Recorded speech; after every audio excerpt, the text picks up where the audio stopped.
Santolan Pasig Holy Cross Band.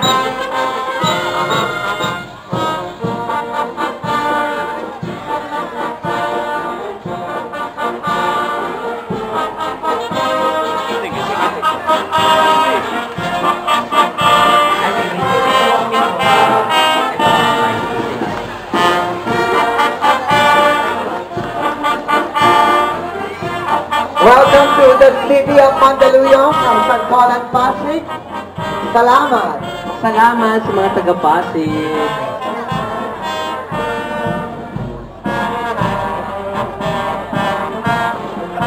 Mula naman sa Iglesia Pilipina Independente. Oo, naku ha, sandali, this is the first time. Salamat sa mga taga-Santolan Pasig ang gaganda ng banda. Siyempre, naku, favorite natin ito, mahal na mahal natin. Talagang grabe suporta nito. Iglesia Pilipina Independiente.